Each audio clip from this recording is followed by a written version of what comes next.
No dobrze, większość z nas zna tę podstawową strategię na rynku krypto. Kupić i trzymać, czyli tak zwany hodl. Proste, prawda? Czekamy, aż ceny pójdą w górę. Ale co jeśli rynek, no cóż, nie współpracuje? Stoi w miejscu albo co gorsza leci w dół? Wtedy cała ta strategia kupi, trzymaj bierze w łeb. Okazuje się jednak, że istnieje inna gra. Gra o wiele bardziej zaawansowana i, nie oszukujmy się, o wiele bardziej ryzykowna. Dobra, to rzućmy okiem na naszą mapę drogową. Zaczniemy od tego, dlaczego w ogóle wychodzić poza kup i trzymaj. Potem, no właśnie, czym do diaska są te kontrakty futures. Następnie przyjrzymy się potędze dźwigni finansowej, a zaraz potem jej mrocznej stronie, czyli niebezpieczeństwu likwidacji. Na sam koniec, co najważniejsze, jak się przed tym wszystkim chronić. No to co, zaczynamy. W klasycznym podejściu do krypto zasady są dziecinnie proste. Kupujemy jakąś monetę i trzymamy kciuki, że jej cena wystrzeli w kosmos. To właściwie jedyny sposób, żeby zarobić. Tylko w górę.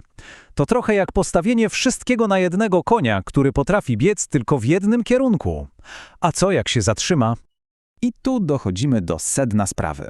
No właśnie, czy naprawdę jedyne co można zrobić to patrzeć jak ceny idą w górę? A co z miesiącami stagnacji? Albo, co gorsza, co z momentami, kiedy portfel świeci na czerwono? Czy jedynym wyjściem jest wtedy paniczna sprzedaż ze stratą i czekanie na lepsze czasy? No cóż, świat kontraktów futures twierdzi, że ma na to alternatywę. I właśnie tutaj zasady gry zmieniają się o 180 stopni.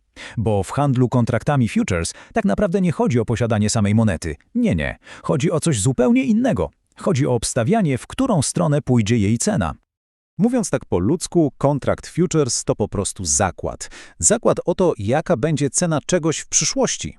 Nie kupujemy fizycznie bitcoina. Zamiast tego zawieramy umowę, taki zakład, że kupimy go albo sprzedamy po z góry ustalonej cenie, powiedzmy za miesiąc. Co jest kluczowe? W praktyce nikt nikomu żadnych monet nie przesyła. Na koniec rozlicza się tylko różnicę w cenie. Czysta spekulacja.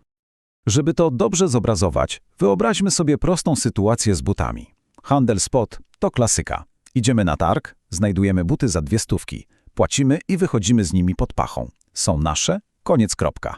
A handel futures to bardziej jak umowa z tym samym sprzedawcą. Mówimy mu, słuchaj, wrócę za tydzień i kupię te buty za 200 zł. Nieważne, czy za tydzień będą kosztować 250, czy może 150. My mamy umowę na 200.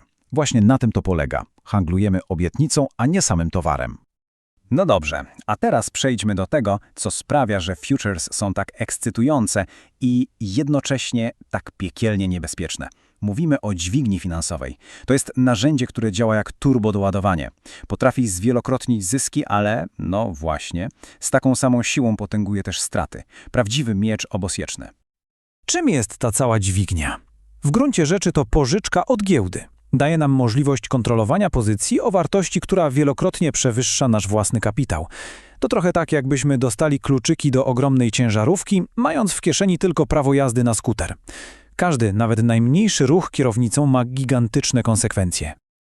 Okej, zobaczmy to na prostym przykładzie. Mamy powiedzmy $100. To jest nasz wkład własny, nasz margin. Używamy dźwigni 10:1, czyli 10x. Co się dzieje? Giełda w tym momencie jakby pożycza nam $900. I nagle z naszych $100 kontrolujemy pozycję wartą $1000. Brzmi jak świetny interes, prawda? No i tu właśnie, moi drodzy, jest haczyk, bo ten medal ma dwie strony. Popatrzmy, jeśli cena pójdzie w naszą stronę o 10%, to na naszej pozycji wartej $1000 zarabiamy $100. A to oznacza, że podwoiliśmy nasz wkład własny. 100% zysku. Fantastycznie. Ale jeśli cena spadnie o 10%, tracimy $100, czyli cały nasz kapitał. Pozycja jest zamykana, a nasze $100 po prostu wyparowuje. I w ten sposób dochodzimy do absolutnie najgorszego scenariusza. Do słowa, które wywołuje ciarki na plecach każdego, kto handluje z dźwignią. Tym słowem jest likwidacja. To jest ten moment, kiedy wszystko idzie nie tak, jak powinno i kończy się katastrofą. Co to jest ta likwidacja? To nic innego jak automatyczne, przymusowe zamknięcie pozycji przez giełdę.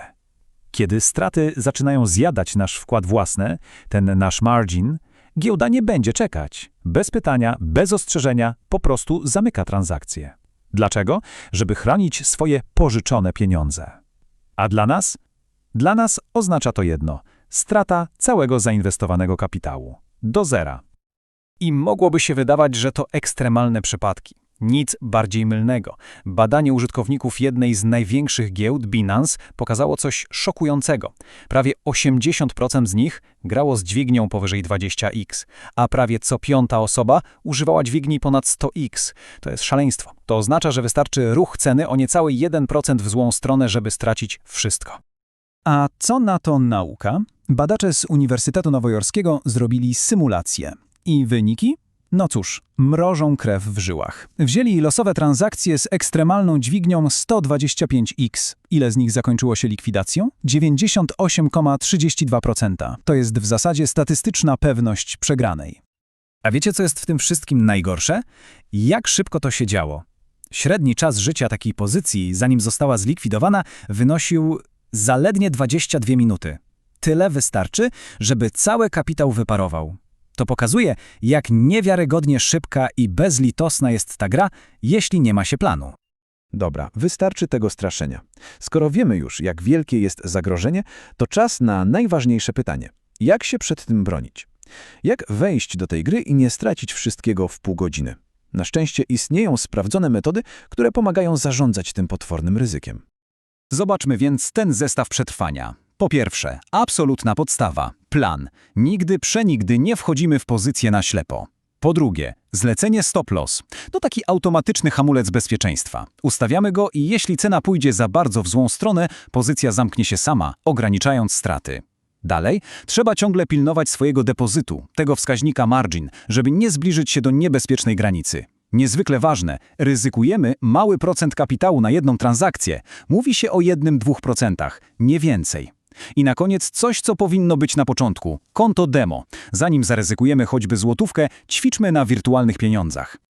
Idealnie podsumowuje to cytat z jednego z polskich podręczników do analizy technicznej. Jeżeli nie będziesz miał planu, przegrasz. Proste i brutalnie szczere. W handlu, a już zwłaszcza z dźwignią, improwizacja, działanie pod wpływem emocji, to jest najprostsza droga do wyzerowania konta. Tylko plan i żelazna dyscyplina dają jakąkolwiek szansę na przetrwanie. I na sam koniec zostaje nam to jedno, fundamentalne pytanie, które każdy musi sobie zadać. Czy ten potencjalny, ogromny zysk jest naprawdę wart podjęcia tak gigantycznego ryzyka? Bo liczby, które widzieliśmy, są bezlitosne. Handel kontraktami futures to nie jest zabawa. To jest gra o najwyższą stawkę, a żeby w ogóle usiąść do stołu, trzeba najpierw perfekcyjnie znać jej zasady.